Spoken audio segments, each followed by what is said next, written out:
This is Ali coming at you live from LOTT Studios, and we're here with our first episode of Ali's Box Talk, or we might just call it Box Talk for short. We got Ali in the background, so that means we in Studio B. You see the belts, that means it's championship fight night. All right, we got Bud Crawford going against Israil Madrimov, and that's going on tonight, pay-per-view. Check your listings to see who. It's going to be a, what they call it, slobber knocker. I think this one's going to be a slobber knocker. A lot of people saying that, Bud is too small. He's moving up too quick. A lot of people saying he's trying to, use this as a stepping stone to get to Canelo. A lot of people saying Madrimov's not ready. Well, let me tell you what I got to say. I think Bud Crawford is, obviously he's one of the greatest fighters in the world right now. I think that, he's the type of fighter, obviously he was born in 87. 87 babies were born a little different. So he was born with some abilities that other people might not possess. No, but let me be for real though. With Bud, he's a very versatile fighter. As we've seen in the past, he could come at you aggressive. He could counter punch. He can kind of throw punches at wild angles. I've seen Bud throw punches over the top and still connect it and make it look like a hook. I seen him throw a straight that kind of looked like a straight, and then he looped it around and made it look like a hook. But he's very masterful with his punches. He can throw them at many different angles. He's a great athlete, as you've seen, online. It's a lot of things going on YouTube. You'll see Bud playing basketball. You'll see him wrestling. You'll see him going against promoters playing darts. Bud he's a competitor. He's an athlete, and he's a natural born winner. With him going against a younger boxer, that might be his edge. And a lot of people think that might be his downfall with the age thing, and I think the age in this case, because Bud is such a pure boxer, and by that I'm not talking about, his stance or, his style of boxing. I'm talking about the fact that, his purity. And by purity, I mean he doesn't drink, doesn't smoke, so his 36 is a little different than other people's 36 who might be indulging in those types of lifestyles, So with Bud, having that type of purity in his blood, his 36 might be 30. His 36 might be 26. His 36 might be 36. We're going to see tonight. So Israel's 10-0. He's going into a second title fight, first defense against the pound-for-pound champ in a lot of people's eyes. So we're going to see how he does with that. He's a very athletic fighter. He throws a very quick, leaping left hook, and, we'll see how that goes. He's, a very strong guy, very muscular, doesn't have much body fat. So, he's probably in some type of good shape. So we'll see how this fight goes in a later round. If Bud thinks he can, drown him in the later waters, we'll see. The key's to victory. What I think Bud can do to get this fight done, Bud, he can't get in his own way. And, and I say that to say that a lot of people are kind of talking about, Bud, you're coming up to 154. Do you think he can do it? Is he too big? All this other stuff. If Bud just, doesn't worry about trying to prove that he's stronger, even though he might be. We've seen with Bud squats.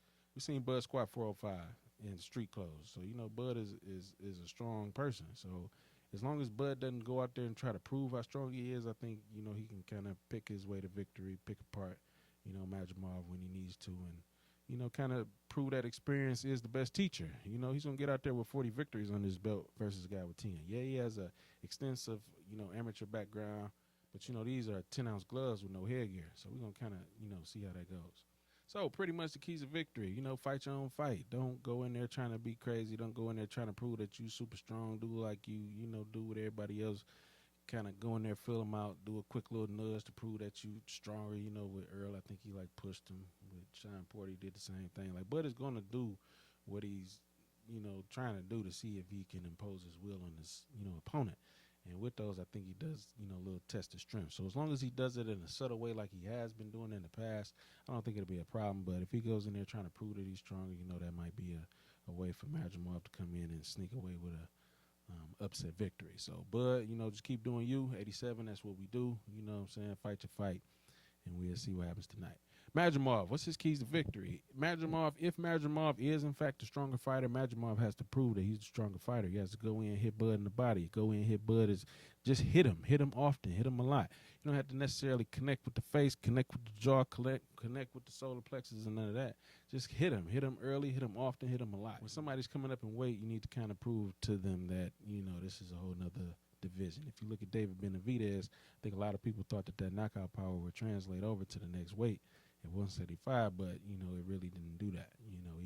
He went the distance. So we'll kind of see what happens with Bud when he moves up to 154 and how that affects his strength and how that affects his ability and durability to take punches.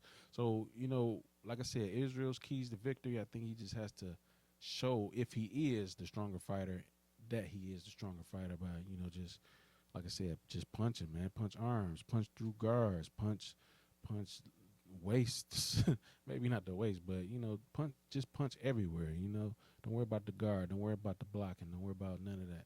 Just punch him, punch him, punch him, punch him, punch him. As the fight goes on, he's not gonna be able to throw those same combos. His arms might be tired for all we know. And another key to victory for Madrimov would just to be to use some of that athleticism. So he might not have to rely so much on the strength. If he's not stronger than Crawford, he might be a better athlete, which, might be kind of hard due to Crawford's athleticism. And the final key to victory for Madrimov, for me, is the whole rehydration factor. He's going to be coming in probably at about 170, 175. He weighed in at 154. Bud weighed in at 153. He'll probably come in at about 160. So that's a 160 versus a 175 middleweight versus a light heavyweight.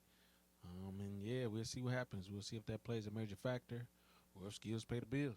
So now we get to see, if Bud really is who we think he is, who a lot of people say is the pound for pound champ right now. A lot of people got him number one. Some people might have Usyk. Some people might have anyway. It really depends on, which side you look at and what type of fighter that you like. That's what this fight is about. This is a 154 fight. This is a title fight, so it should be like that to the point where we can't really tell who's too much better than the other. Crawford's a great athlete, so is Madrimov. Crawford is strong, so is Madrimov. So we're going to kind of see, who tips the scale in which direction. And I think that's going to have a lot to do with willpower. Because like Ali said, champions are made from something they have deep inside them, a desire, a dream, a vision. They have to have last-minute stamina. They have to be a little faster. They have to have the skill and the will, but the will must be stronger than the skill. That's Ali's Box Talk. We checking out. See you later after the fight.